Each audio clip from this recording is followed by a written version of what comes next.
question pardon, à laquelle j'ai pas de réponse véritablement pertinente, parce que j'ai pas de moment. Il n'y a pas un moment chez moi. Voilà, c'est une prise de conscience très graduelle qui fait que depuis très très longtemps, je sens que ça déconne et que j'ai creusé et que j'ai progressivement réussi à caractériser ce qui déconnait et en creusant, voilà. Après, ma décision de faire ce que je fais, c'est de m'engager quelque part. C'est pareil, c'est très progressif. J'ai toujours eu en moi une espèce sans doute, de quête personnelle qui consistait à essayer d'être utile. Et là, en l'occurrence, il semblerait que j'ai quelque chose à apporter dans un panorama où c'est un peu le vide intersidéral. Je dis pas qu'il y a personne, il y en a d'autres évidemment, mais il n'y a pas assez. Voilà. Et donc il faut faire de la sensibilisation sur ces sujets, de la communication grand public, proposer des choses, etc.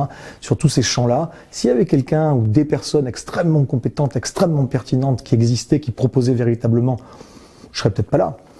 Et en l'occurrence, il y a besoin. Alors je suis là. Est-ce que ça bouge? Oui et non. C'est comme les renouvelables, ça explose. Oui. Mais c'est toujours 1,5% du mix énergétique total. Il y a plein de prises de conscience qui se produisent, mais qui restent dans une marge infime. Aujourd'hui, il y a pas mal de gens dans mon entourage à moi, dans mon entourage, on va dire thématique, qui est professionnel, qui pensent que ça y est, on y est, au moment où ça bascule. J'aimerais bien les croire. Moi, ce que je pense, c'est qu'il n'y a pas une société qui est sur le point de basculer. Je pense qu'il y a une société qui est en train de cliver entre ceux qui basculent, et il y en a de plus en plus, et tant mieux, et ceux qui, au contraire, vont se rigidifier autour d'un statu quo, et qui vont s'accrocher mordicus à ne pas changer ce système jusqu'au bout. Et je pense que ça va se tendre, et que ça va clasher, voilà, tôt ou tard, sous une forme ou une autre. Alors maintenant, est-ce que les acteurs ont la capacité à se mobiliser collectivement? Physiquement, concrètement, techniquement, mais oui, objectivement, c'est possible de faire un certain nombre de choses. Ça dépend aussi de l'enjeu. Si l'enjeu, c'est de résoudre le problème, c'est-à-dire qu'on arrête tout, style plus d'érosion de la biodiversité, plus de problèmes de ressources, il y en a autant qu'on veut, plus de problèmes d'énergie, plus de problèmes de climat. Non, ça non, c'est pas possible. Non. Mais on peut faire des choses, se préparer collectivement de manière intelligente face à ça, oui, on peut. Mais est-ce qu'on va? C'est bien ça la question. Parce que c'est pas une question de capacité, c'est une question de culture.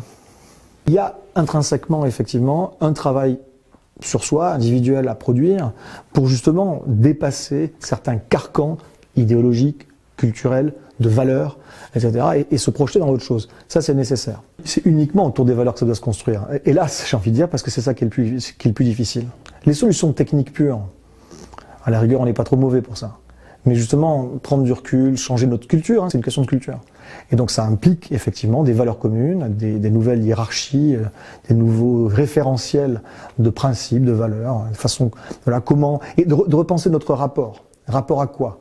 Déjà à nous-mêmes et à notre responsabilité éventuellement dans notre vie, donc notre rapport à notre existentiel, à ce que c'est que vivre, qu'être là, notre rapport à la mort peut-être, bon, et puis après notre rapport à l'autre, c'est quoi nos modalités ou nos dialectiques d'interaction avec les autres. Et quand je dis les autres, c'est ceux qui sont là, mais c'est aussi éventuellement ceux qui sont beaucoup plus loin, qu'on ne connaît pas à l'autre bout du monde. C'est aussi l'autre qui n'est pas encore là et qui va naître demain.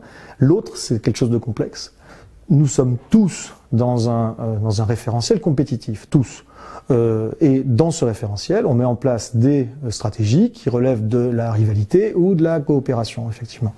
Et on a besoin plus que de coopération, ça fait un peu la palissade, mais voilà, il faut c'est très culturel de sortir des rivalités et des individualismes pour aller vers quelque chose de collectif et un mouvement qui repense notre rapport, je disais, à la vie et à la mort, mais aussi au reste du vivant et à la nature. La technologie ne sert en soi à rien, elle est au service d'une vision, au service d'un projet de société.